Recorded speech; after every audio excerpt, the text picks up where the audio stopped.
Esta noche tenemos en Rompeviento, televisión por internet, la presencia de María Salguero, una mujer, una activista que ha desarrollado una de las tareas, les decía al principio, más interesantes en este contexto. Crear un mapa, un mapa digital, una geolocalización que nos ayuda a entender la tragedia desde una dimensión que no habíamos visto. El país, el territorio mexicano plagado de cruces, María. Supongo que esta es una tarea sumamente difícil, pero sobre todo muy difícil de procesar en términos personales. Pues sí, hago actividades de contención, porque luego a veces sí, de repente tengo pesadillas. Así es. Entonces me salgo a andar en bici, trato de abrazar un árbol, me gusta ir al desierto de los leones, me gusta ir a Texcoco en bici, desde aquí hasta allá. Claro, supongo que estas actividades tienen que ser necesarias para tratar de que no te devore este asunto. Son casi 5 años haciendo este mapa, 4 años. Sí, 4 años, este mapa. Pero anteriormente ya había trabajado con otros activistas, uno de desaparecidos en México.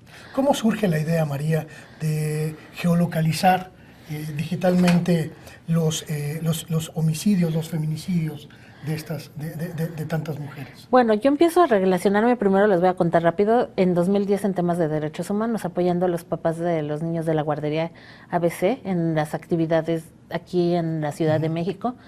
Así es como de repente se vino la marcha de Sicilia. Después vimos a la señora María Herrera con las fotos de sus 4 hijos llorando.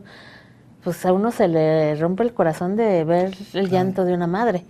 Y decidimos hacer un mapa de desaparecidos en México, junto con Alberto Escorcia de Lo que Sigue, y Lidiet Carrión, y otros activistas. Entonces, hicimos el mapa, pero nada más pudimos alimentarlo durante 2 años, porque después el grupo, las actividades los iban absorbiendo.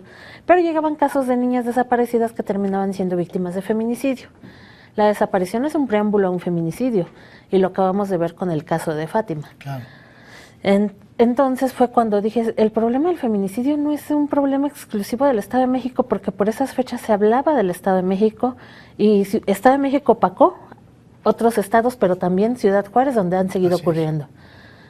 Entonces yo les decía, hay feminicidios en la Ciudad de México, no me lo creían otras activistas, y eran de la ciudad de ellas. Entonces empecé a hacer el mapa. Uno, también nombrando a las víctimas, también lo hice porque tengo amigas periodistas de a pie. ¿Por qué nombrar a las víctimas? Para que no se vean como una cifra. Y es que es una vida, y esa mujer le hace falta a alguien, a su casa, a una comunidad, a su familia.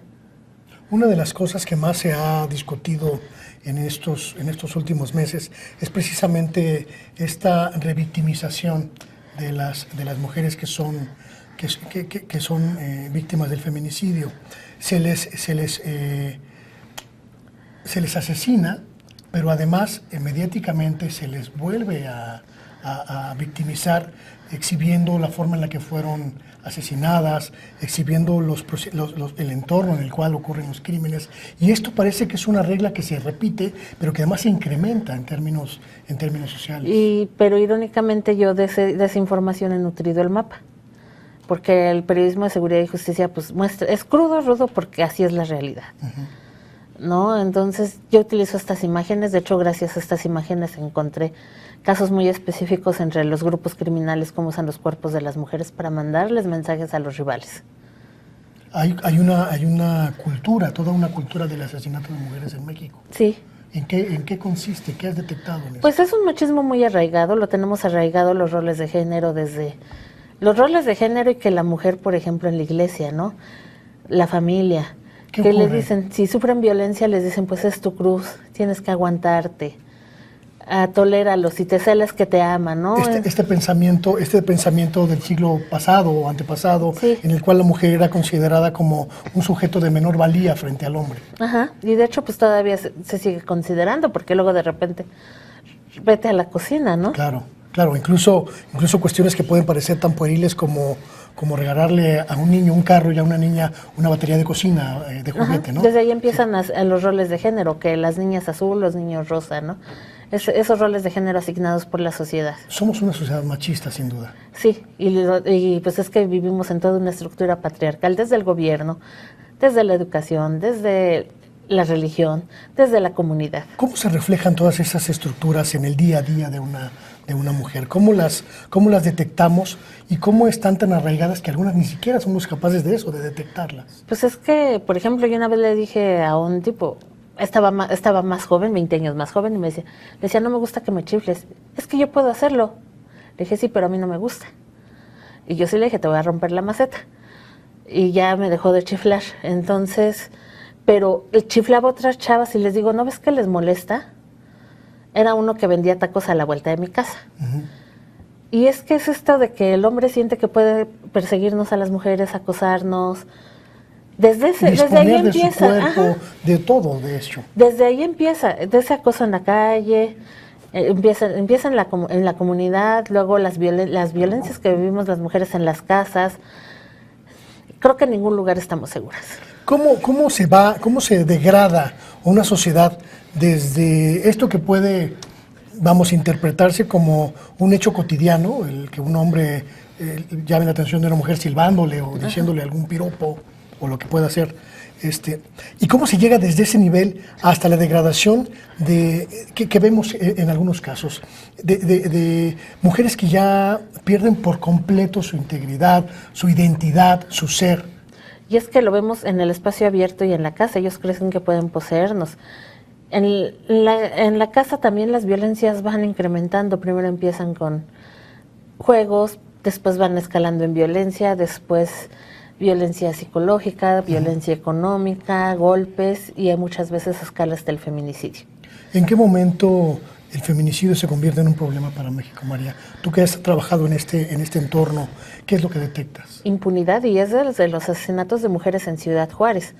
Cintia Galicia, una abogada feminista, dice que las carpetas de investigación no eran más que bolsas de huesos de víctimas, desgraciadamente. Eso es brutal. Sí, porque es así como vinculas a alguien. Claro. De hecho, aquí en la Ciudad de México, para no ir muy lejos, en enero asesinaron a una mujer de la tercera edad. No había reactivos para tomarle las muestras de ADN a la camisa del agresor, que estaba lleno de sangre de la víctima, y lo dejaron ir.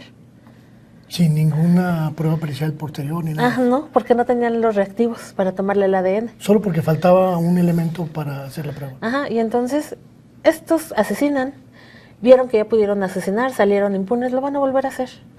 Y tengo casos donde han asesinado 2, 3 veces. Y no es que sean de estos seriales, sino que asesinaron una vez, por acá tuvieron otra novia y la volvieron a asesinar. ¿Cuándo se convierte en un asunto sistemático el asesinato de mujeres en México? Pues desde Ciudad Juárez viene, y es que vienen estos patrones que de hecho son los que dan pie a la tipificación del Código Penal Federal. Las mujeres y las niñas en Juárez eran secuestradas, eran violadas, pero retenidas durante varios días y violadas durante todos esos días. Eran eran mutiladas, torturadas, asesinadas y las arrojaban en el espacio público. Vamos a ver este video del trabajo que haces. Tengo entendido que hay 2 plataformas, la plataforma en Google y una plataforma que es feminicidios.mx. Sí, son 2. La otra es más estadística y esta es más visual. Vamos a observar este pequeño video sobre cómo funciona este mapa y lo vamos a comentar en estos momentos.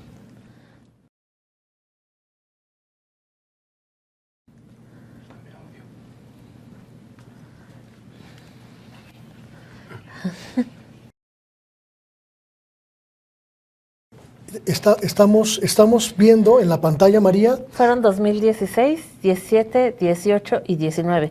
Y todavía la última capa faltan datos de 2019.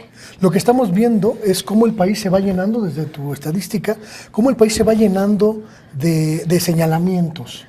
¿Cómo es que te planteas la posibilidad de geolocalizar cada caso? ¿Cuáles son los recursos que utilizas para hacerlo? Pues es que las notas de prensa dan direcciones precisas. Bueno, a veces no siempre, a veces nada más dicen en la colonia, en el municipio, y así es como las geolocalizo. De hecho, todavía faltan datos de 2019 que voy a subir a esa. En la de feminicidios.mx ya están. Por ejemplo, ahí estamos viendo Ciudad Juárez, que es el entorno del desierto. Esto, cada cruz representa un año, cada color representa un año, y lo que observamos es que podríamos hacer patrones, podríamos crear patrones con estas. De hecho, tengo para Ciudad Juárez, hice un trabajo para la Dirección General de Estrategias en Derechos Humanos de la CEGOF, pero no me contrataron y ya no se los di a ellos, se los vendí a la Secretaría de Desarrollo Social de Chihuahua. Sí. Pero hubo un mapa donde marcaban los territorios de las células del cártel de Juárez, del cártel de Sinaloa, y lo sobrepuse sobre ese. Por ejemplo, aquí que estamos viendo Ciudad Juárez en estos momentos, ¿podríamos nosotros hacer un análisis de qué bandas están interviniendo en el territorio? Solo por la forma, por los lugares en los que se encuentran los cuerpos. Y de hecho hay otra partecita que es por donde están las cruces, esa cruz morada sola. Lo vemos en la parte de baja de la campaña. Carretera, ahí. Esa cruz que está sola por donde se ve esa zona montañosa ahí, esa zona es zona de fosas clandestinas, pero también van a arrojar cuerpos ahí, tanto de hombres como de mujeres. Y es que el entorno de Juárez es muy complejo. Ahí lo vemos, es la puerta de entrada al mercado de drogas más grande del mundo, que es Estados Unidos. Estamos viendo los diferentes colores, cada tono es un año. Representa el año. El amarillo es 2016, una cosa así, y cada uno 2019. 2019. El azul ese es el Triángulo del Huachicol en Guanajuato. El Triángulo del Huachicol en Guanajuato. ¿De qué se trata eso? Cuando en 2017, el Marro ya había estado operando en Guanajuato, como una banda de huachicoleros locales, pero de repente pues el cártel Jalisco quiere entrar a pelearle el territorio, y en octubre de 2017 el Marro, hasta en un video en campo abierto, todos con armas largas, le dicen: vamos a limpiar de Jalisco Guanajuato. Y se dispara la guerra, tanto que en 2018 asesinaron 2017 asesinaron 171 mujeres. 2018, 325. 325. O sea, y fue a partir de todas esas pugnas. Pero había un patrón en específico, que las mujeres eran asesinadas con sus parejas sentimentales, en multihomicidios o multihomicidios con sus familias.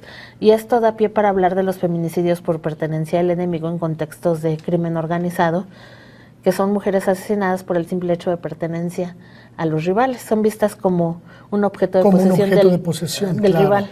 Solo porque es novia o pariente o amiga o cercana de algún integrante de la banda rival, ya es sujeto de homicidio. Y eso no se investiga con perspectiva de género en México. ¿Cómo se investiga entonces? ¿Como homicidio? Como homicidio. Y ya.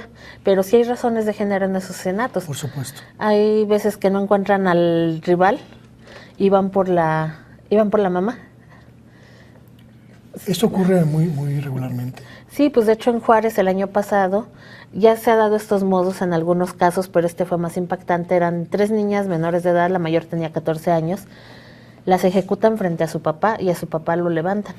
Él aparece días después asesinado y torturado, pero antes de eso vio cómo asesinaban a sus hijas. Claro. Vamos a regresar en un momento para está bien viendo. Saturado. La zona centro pues es Ciudad de México, Ecatepec, Puebla.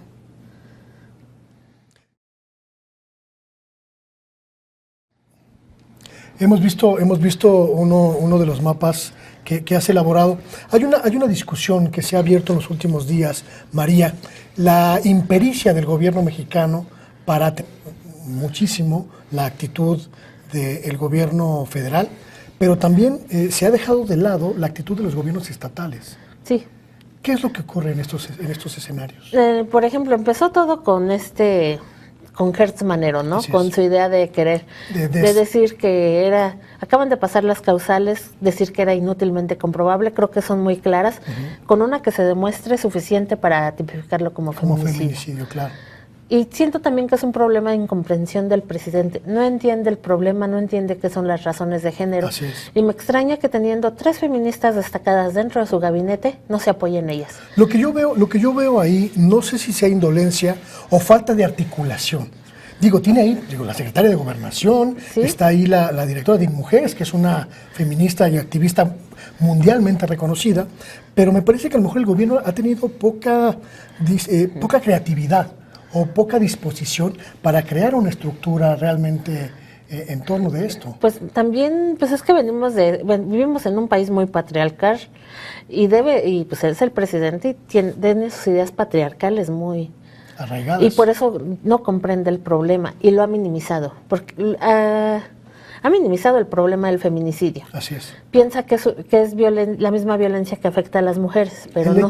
El simple hecho de que no se reconozca o no se identifique como tal al feminicidio en el Estado mexicano como un delito grave que merece una atención especializada, ya eso es hablar de indolencia, ¿no? Sí, y también de que pues sí tenemos el problema de que ha crecido por la impunidad.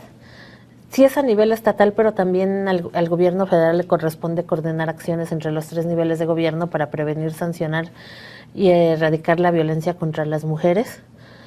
Digo, Sonora es el ejemplo de algo que, a lo mejor tiene muchas fallas, pero lo está tratando de hacer bien, porque de hecho a veces en 10 días ya tiene una sentencia condenatoria a los feminicidas, cuando los agarran en el momento. ¿Cuál es el modelo más eficaz hasta este momento? Pues creo que ahorita al menos Sonora en Procuración de Justicia está haciendo algo efectivo y están investigando. De hecho hay sentencias por feminicidio a miembros del crimen organizado. Tenemos el caso del hijo del Señor de los Cielos, que asesinó a una chica en Bar Dolores y no tuvieron miedo de aprenderlo. Y también un grupo como de 8 miembros de un grupo, una célula delictiva, asesinaron a una chica adolescente y ya varios de ellos unos ya recibieron sentencias y otros están vinculados a proceso, pero creo que ellos es lo que están haciendo. Los policías, cuando una mujer los llama, le dice, y fue por violencia familiar, los policías orientan a las víctimas de cómo denunciar. De cómo hacer las denuncias. O sea, las cosas se pueden hacer si hay voluntad política, si no. Tiene muchas fallas Sonora, pero creo que ha ido tratando de... ¿Y Estado de México? Impunidad total, al igual que la Ciudad de México. Ernestina Godoy tiene un problema que la Procuraduría tiene muchas deficiencias, pero las viene arrastrando desde Mancera. Tendría que depurar esa fiscalía. Es un llamado urgente para que esto termine pronto, ¿no? Y lo vimos con el Lunares, aunque no es un tema de feminicidio, pero dieron una narcomanta con información precisa de propiedades, vehículos, la estructura criminal. Así es. Y ni así pudieron integrar una averiguación sólida. Y eso sucede lo mismo con feminicidio. Así es. María, pues ojalá podamos volver a platicar de este asunto en posteriores ocasiones. Esto apenas empieza en realidad, mover al gobierno a que haga una transformación real. Y tiene que cumplir ahora sí tiene obligaciones ante la CEDAW, que las recomendaciones las tiene que cumplir el Estado mexicano, que es la federación. Entonces, sí tiene mucho trabajo Andrés Manuel López Obrador. Ojalá lo haga, ¿no? Pues ojalá. Y pues tiene 3 feministas destacadas en su gabinete: Candelaria Ochoa, Nadine Gassman y Olga Sánchez Cordero. Perfecto, María, pues muchísimas gracias. Gracias. Volvemos en un momento.